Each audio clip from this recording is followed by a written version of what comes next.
Hello beautiful people, here's a quick review of the German Raketenautomat, currently sitting at battle rating 7.3 from the Royale update.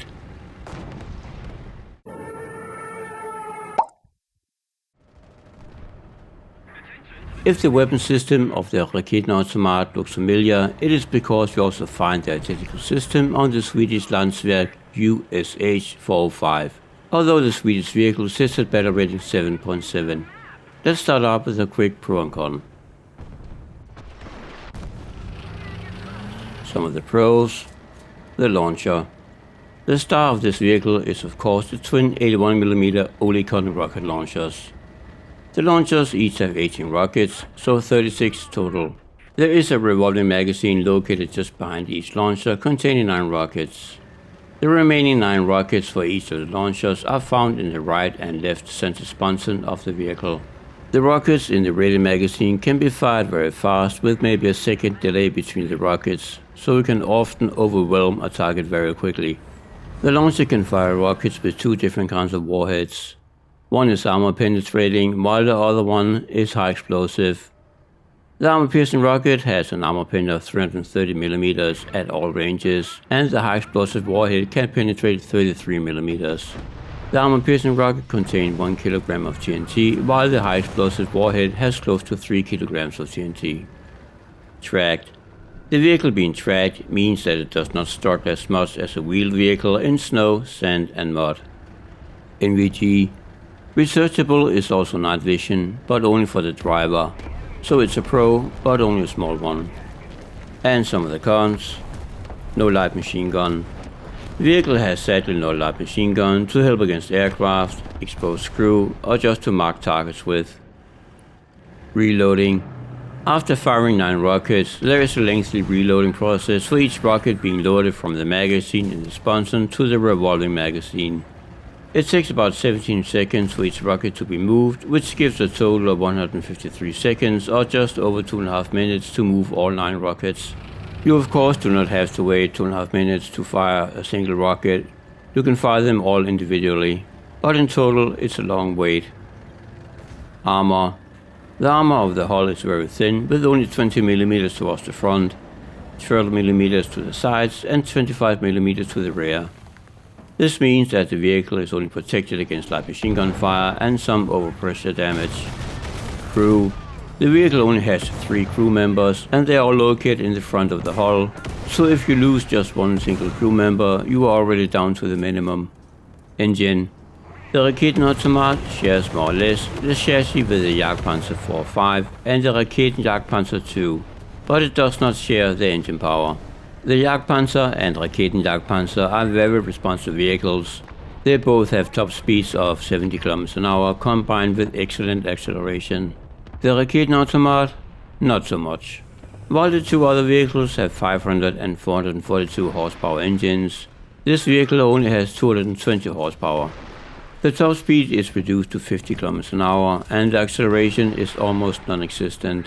When the Raketenautomat is stuck without any engine upgrades, it is a pretty sad experience driving it around.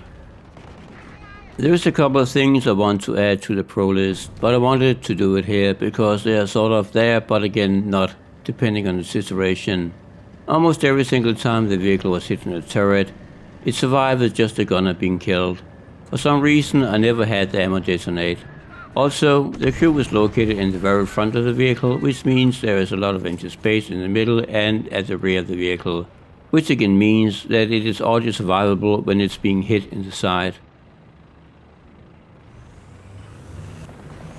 The location of the turret to the very front of the Raketenautomat means that it is great for peeking around corners with and still being able to use at least one of the rocket launchers. This means that it is excellent in an urban fight in that regard. You never have to expose half or more of the hull to be able to shoot. I assign each of the launchers a separate key for firing because of the peeking around corner ability. You have to remember that the sideline for the launchers are not identical. If you for instance peek around the corner to the right, you would want to use the left launcher only and still keep the right launcher hidden, minimizing the hull being exposed. You can of course fire both rockets at the same time, but it is often not needed. Since they fire so damn quickly, you can easily become trigger happy and launch multiple volleys at a target just to run out of ammo very quickly, or at least quickly run into the lengthy reloading process from the ammo magazine in the hull to the revolver magazine in the turret.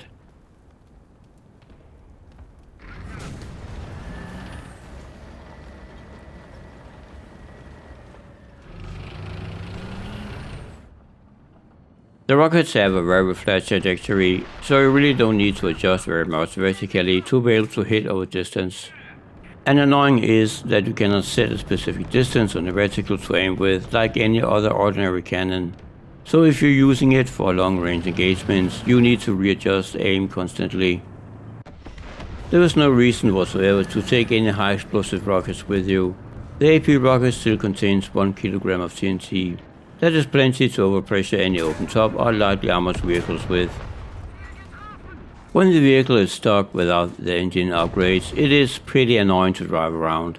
You know you will never get destroyed first though, since the initial fight will be over before you get to the front lines. The lack of engine power has by far been the most frustrating bit of speeding the Raketenautomat. I can deal with the 50 km an hour as a top speed, but the acceleration is horrible, and even when it's fully speeded, it is still an issue. Not as bad as stock, but still very much present. I found the Raketenautomat is excellent for destroying Soviet IS-6s, of which there is a bunch of at the battle rating the vehicle is placed at. I think that while speeding the vehicle, the IS-6 is by far the tank I have destroyed the most of, and since it's a premium vehicle, it is pretty satisfying indeed to blow them up. Overall, the Raketenautomat is a very nice vehicle for the German lineup. When you use the rocket launchers and blow up Soviet IS-6s, you easily forget the lack of engine power and weak armor. But of course the issues quickly reemerge when you have to relocate or get blown up by autocannons from vehicles or aircraft. As usual, it's about trying to play to the vehicle's strengths and not to expose its weaknesses. But that was about it for this quick review. As always, remember to deploy your die brakes. Have a good one.